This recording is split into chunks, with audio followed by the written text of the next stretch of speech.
Blitzed. Drugs in the Third Reich is a meticulously researched and thought-provoking book by German author Norman Ohler, which explores the pervasive use of drugs in Nazi Germany and their potential influence on the decisions and actions of the Nazi leadership during World War II.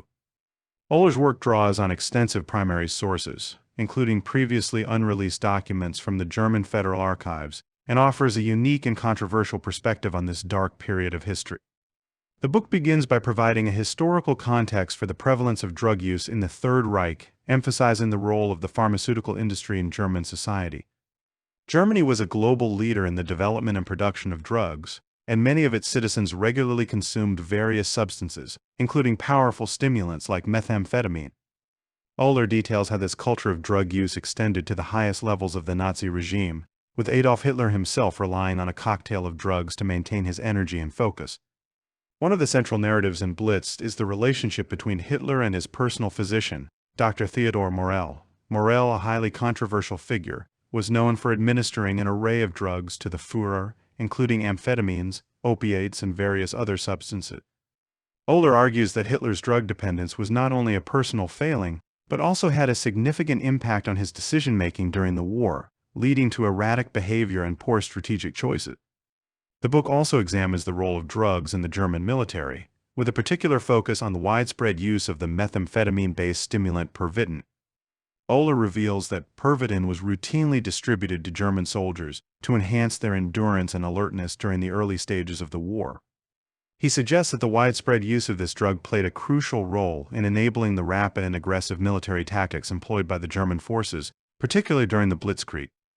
Ohler demonstrates that drug use was not limited to the upper echelons of the Nazi regime, but was pervasive throughout German society. He discusses how drugs like Pervitin, a methamphetamine, were used by soldiers to enhance their performance and endurance, while civilians used them to cope with the pressures of life in a totalitarian state. Ohler contends that this widespread drug use played a significant role in shaping the trajectory of the Third Reich.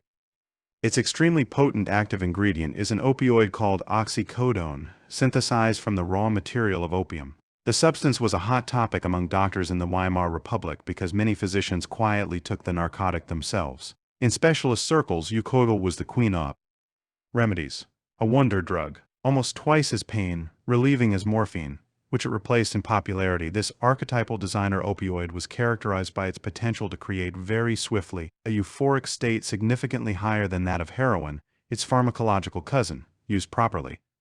Eucodal did not make the patient tired or knock him out, quite the contrary. In addition to exploring the effects of drug use on the Nazi leadership and military strategy, Blitz delves into the consequences of this pervasive substance abuse on the German populace. Ohler argues that the widespread availability and use of drugs contributed to a culture of escapism and detachment, allowing citizens to disengage from the horrific realities of the Holocaust and the war more broadly. Heroin is a fine business, the directors of Bayer announced proudly and advertised the substance as a remedy for headaches, for general indisposition, and also as a cough syrup for children. It was even recommended to babies for colic or sleeping problems. One of the most controversial aspects of the book is Ohler's examination of Adolf Hitler's drug use. The author draws on primary sources such as the diaries of Hitler's personal physician, Dr. Theodor Morell, to argue that Hitler was dependent on a cocktail of drugs, including methamphetamine, opioids, and various other substances. Ohler posits that Hitler's drug use influenced his decision-making and contributed to his increasingly erratic and irrational behavior as the war progressed. Ohler explores the apparent contradiction between the Nazis' promotion of a clean Aryan race and their reliance on drugs. He discusses how the use of drugs like Pervitin was initially justified as a means of enhancing the performance of the superior Aryan race, while other substances like opioids were used to dull the pain and suffering caused by the regime's brutal policies. Ohler suggests that the Nazis' drug use ultimately undermined their own ideological goals. While Ohler's investigation of Morell's records is certainly intriguing, it is prudent to exercise caution when attributing so much historical weight to the testimony of a man who was, in essence, Hitler's glorified drug dealer. Blitz serves as an intoxicating foray into the lesser-known aspects of the Third Reich, offering readers a glimpse into the dark underbelly of a regime fueled by fanaticism, megalomania, and, as Ohler argues, copious amounts of narcotics. While the book's assertions may at times be as potent as the drugs it chronicles, Readers would do well to remember that history, much like a drug-induced high, can be exhilarating, disorienting, and ultimately, subject to the cold light of sober reflection. The intoxicating allure of drugs and warfare, an unholy union that persists despite the march of time. While the Third Reich might have set the bar for inebriated soldiers, their modern counterparts haven't been entirely immune to the siren song of stimulants. Take, for instance, the United States military, which has been known to prescribe go pills, dextroamphetamine and modafinil, to keep their pilots and soldiers as alert as insomniac owls on extended missions.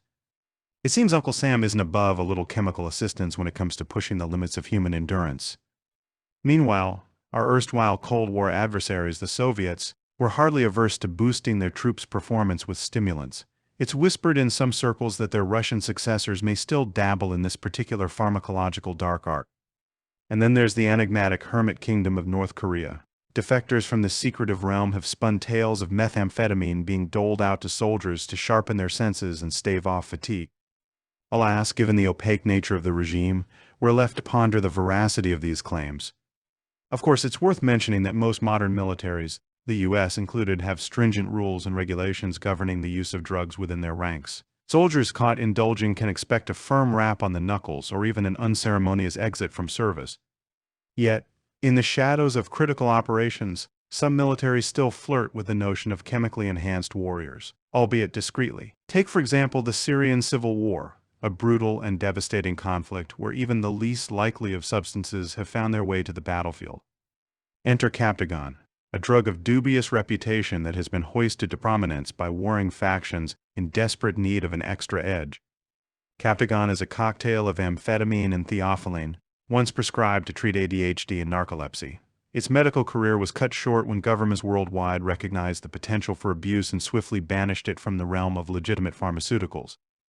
Undeterred by its fall from grace, Captagon has found new life as the stimulant du jour for fighters embroiled in the Syrian quagmire. It bestows upon its users increased alertness, fearlessness, and the ability to soldier on despite fatigue or pain, transforming them into veritable energizer bunnies of war. Fueled by this nefarious elixir, combatants on both sides of the conflict have been known to partake in the gritty business of war with renewed gusto, a macabre dance of death where the line between friend and foe blurs under the influence. Yet, as with any drug, there's a price to pay.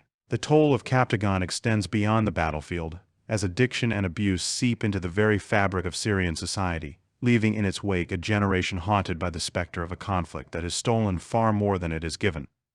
And so, amidst the rubble and ruin, Captagon takes its place in the annals of history as yet another sinister accomplice in the theater of human suffering, a chemical consigliere to those who wage war in the shadows of reason and sanity. The insidious tendrils of war continue with its penchant for unintended consequences. Ukraine, now in the throes of conflict, finds itself on the precipice of becoming a hotbed for illegal drug production, warns the United Nations. Meanwhile, the opium market's fate teeters precariously on the edge, held hostage by the crisis-ridden land of Afghanistan. The United Nations Office on Drugs and Crime cautions that conflict zones, much like a moth to a flame, can act as a magnet for synthetic drug production, as we saw with the Syrian civil war. And Ukraine, with its rising number of dismantled amphetamine laboratories, appears to be no exception.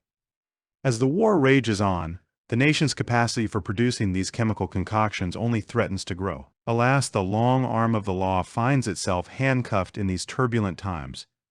Simultaneously, the world's opium market casts a wary eye on Afghanistan, a nation responsible for a staggering 86% of global opium production in 2021.